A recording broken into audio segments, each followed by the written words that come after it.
What is going on, guys? Welcome back to the channel. So I am going to be back on Need for Speed Heat for one specific challenge. That is going to be a trophy called Cashing In. This one actually will require you to get around 1 million rep in one night and obviously survive and not get destroyed by the police. But you guys want to know what's insane about this?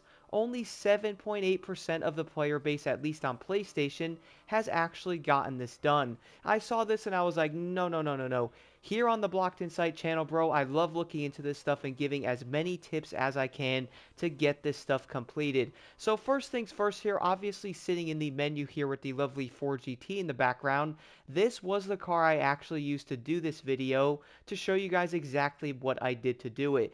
And you can also use this exact same method going after even more rep. Like for example, guys, I did this exact same thing and went after 7 million rep in one night. Let me know if you guys would like to see some of the footage of that. But when it does come to the vehicle of this, though, I would say a lot of players might go, well, Blocked, which car should I use, or like what is a good car that I can have a lot of confidence in to get this done with. So I would say a lot of players are probably going to pop out pretty much out of nowhere like a whack-a-mole and go, well, you should probably use something like the RSR.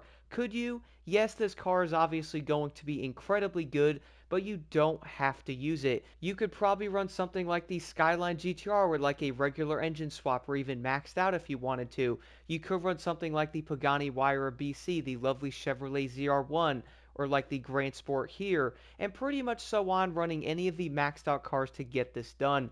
The thing about this though, guys, I did want to use the Ford GT for one specific reason. I love this thing, and also this car is probably going to be probably top 10 for being one of the best cars in the game, not kidding. Well, if you are wondering, well, Block, like what did you run on this thing? So obviously it's going to be completely maxed out with a few different changes.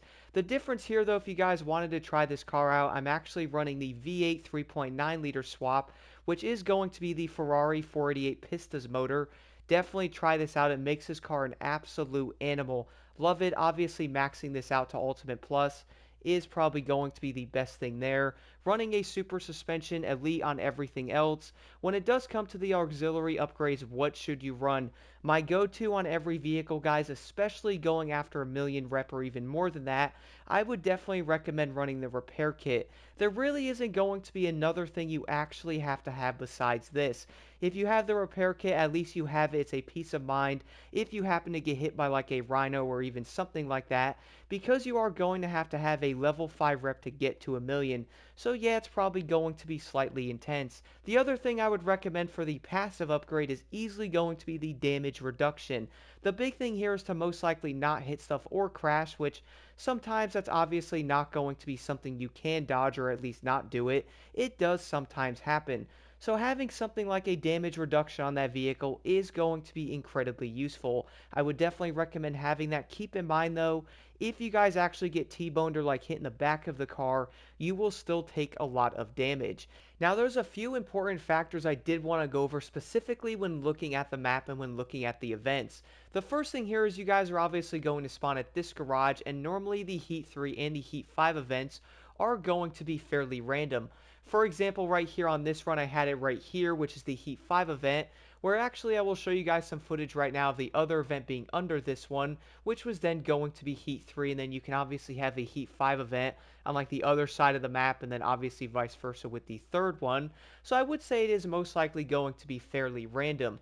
Now the thing about this though is how do you actually start this and get to level Heat 5 and 1 million rep as quickly as possible? So there's going to be a few things I noticed when doing this, guys. Number one here is my favorite event to start off with is going to be right here, Top Thrill. The reason for this race is obviously in the middle of the city over here, and there always does tend to be at least one cop during the event. If you actually find a cop during the event when not having any heat levels, it instantly gets you to level 1 heat. That way you guys can actually start that thing off. You obviously would lose the police because you're in a maxed out car. You can then finish the event and obviously have maxed out rep or at least 34,000 rep. Doing that, by the way, with getting a cop so you get level 1 heat. Right after you actually finish this event, you instantly go to level 3 afterwards. If you do want to, you can then head over to the third event, or you can actually do a random race. So which is the better way to do it? Well, the biggest thing about this though is where is the level 3 heat event at? this is probably going to be the biggest thing. So for me, let me look around the map to find this one. And it's probably going to be in the middle of nowhere. Oh, so level 3 heat is right here.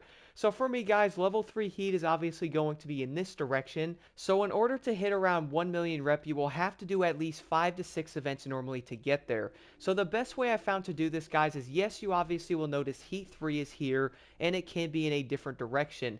So a good way to do this, let's say you actually did just complete the other event in this area, which is obviously going to be Top Thrills. Try to find a race in a general area over here that gets you close to the other event. This way you can actually get the other event done and then immediately go to the next one. So quick example, let's see where this one goes. So this one actually gets you fairly close to it. Yes, it's only 12,000 reps, so knowing me, I would probably go after something a bit longer. Let's check over here. That one obviously takes you in the complete opposite direction.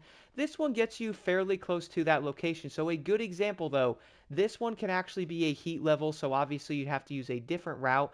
But I'm sure you guys are probably like, okay, wait a second. So if I find the event, that one gets me closer to that one and basically so on. If you guys do actually do this in the right way, you can basically get each one done and pretty much be in the next location for the next event.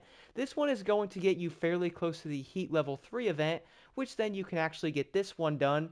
Keep in mind though, doing this is not going to get you to heat level 5. One way you could do that is you probably could hit some of these speed traps up and go like back and forth on them. That way you can actually level up the heat to level 5 if you want. Or you can end up doing a few other events. That way you can actually hit heat level 5. If you guys are wondering, well, Block, what do you mean I won't be heat level 5 after the heat level 3 event? Depending on where you guys are and leveling on the actual heat level, you are most likely going to be around 4 or 4.5 or so. So yes, going over to like one of these speed traps might be a good option. Or as I mentioned, you could just do another random event that can actually get you to the 5th heat level event, or at least in that vicinity of it. And as long as I have been doing nighttime racing, guys, I have to admit this is easily going to be the best way to hit a million rep. Or even if you actually want to hit like 5 million rep, finding the events that actually line up with each other one is easily going to be the fastest and safest way to do it.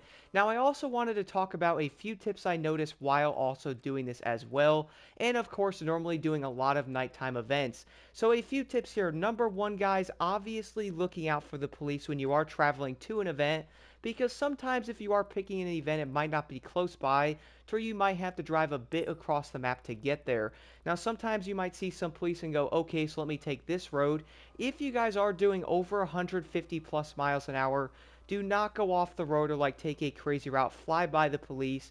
They are not going to catch you, and most times they are not even going to engage in that actual pursuit and bother you. So I would recommend flying by them, because we obviously are getting the need for speed while having the heat trying to get on us.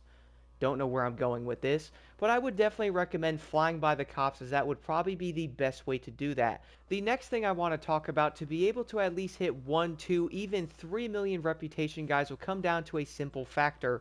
Do not destroy your car, which is probably going to be fairly obvious. But what are some of the precautions and things you can do not to destroy it, or at least get it damaged really quick? So number one is I would actually recommend being a tad more careful when racing in the events. Like, try not to go insanely fast by the racers, because normally you can beat them, even if you're going to be a tad slow around certain corners, or, you know, wanting to dodge some of the other cars on the road because they obviously spawn in the worst places ever. But once you actually do that, though, you're not going to damage your car as much.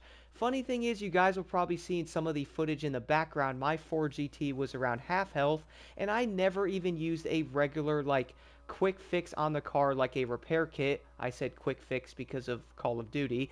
But if you actually did want to use that, guys, there's a few different ways I would recommend doing this. So obviously, yes, you want to dodge stuff, not hit stuff, to keep your car not getting damaged. But what if you actually get your car damaged? Should you actually use a repair kit or hit one of the gas stations up? To be honest, I would actually say this is probably going to sound a bit insane to many people, but the way I actually hit 7 million rep in one night came down to a simple factor. Which again, guys, if you want to see a video on that, I'm happy to make that. In fact, I might do that anyway, because that was so dang fun going after 7 million rep. Even around 3 years after this game came out, it was still so dang fun to do it. But let's say, yes, maybe you guys did damage your car a bit, you're around half health. Would I recommend using a repair kit? I'm going to say no. Now, the reason why I say that, and also hear me out because people will be like, bro, hit the repair kit. The reason why I would say do not use it is find a gas station afterwards, fix that car, because remember, you only get 2 of the repair kits on your vehicle, so I would actually recommend keeping those for emergencies only. For example, let's say you guys take a ton of damage, you go down to like 25 or 30% health, then yes, hit that repair kit because you obviously need it. Also, keep in mind they do actually have a small cooldown, so you can't spam it. And let's also hope you're most likely not going to be in a situation to where you have to use a second repair kit insanely quick after the first one. The reason why I would recommend going after the gas stations if you absolutely have to is having the repair kits on you is definitely the best way to do that, guys, not even kidding. And the biggest factor of this though is probably going to come down to a few things I noticed when going after over 2 to 3 million rep pretty dang often. Number one, you guys sometimes might not be near a gas station, so yes, having a repair kit is going to be incredibly useful. What if for some odd reason you had a really bad run at night, which I'll get into this more here in a second. What if you actually have to get back to that garage to save the rep you have for that time before you actually jump back in to do it again? What if you're out of repair kits and you're also not near a gas station and there is cops everywhere on heat level 5? What do you do? Well, you can also hope for the best and try to dodge them and most likely not destroy your car. But if you actually have at least one repair kit there, at least you can fix it to get back to the garage or at least lose the police to get back there. I would definitely recommend guys not using the repair kits unless you absolutely have to. If you have to fix that car, head to a gas station. You obviously only get 3 repairs at night, so keep that in mind, but at least you're not going to have to lose that peace of mind of not having the repair kits if something insane does end up going down. Now, the thing I just said about nighttime sometimes not going your way is going to happen pretty often. I've even noticed it. For example, you jump in, you crash immediately, you have a terrible race, and boom, your car is already halfway hell. So, what you end up doing? Well, if you're crazy like me, you'll probably keep racing and only have to use a gas station if you have to. Like, I'm kind of insane, guys. I will legit let my car go down to a quarter, and I will actually then use a repair kit or find a gas station during an event, hit that, and then go, okay, let's keep racing. But if you actually have a really bad night, though, and you crash a lot, your car has to get repaired really quick, and you're at like around 100,000 rep. And if you did end up getting to this point, like maybe you had a terrible run, you kept crashing, your car's already damaged, I would actually recommend going back to the garage and redoing a night run. Don't worry because I have also been there way too many times. The last tip I also want to give you here is when you guys are doing the events, sometimes you pull up to them. One thing I have noticed is sometimes that tiny like red arrow for the police can be hiding in the event circle for that said event you're in. So do keep an eye out for that. Sometimes I don't notice it, and I've also had times where cops legit spawn out of legitimately nowhere, which is probably going to be the classic Need for Speed gameplay. Overall though, do let me know if you have any questions whatsoever in the comments below. And there is one more thing I did want to mention, by the way. If you guys are looking to get the Ferrari FXXK, hit me up on the clan, like send an invite. Heated Insight is the name of the clan. I will be happy to have you join it. That way you can at least buy the FXXK Evo and experience that vehicle. Once again, let me know if you have any questions at all in the comments below. Let's get this trophy and or this challenge done and get that 1 million rep with no issues.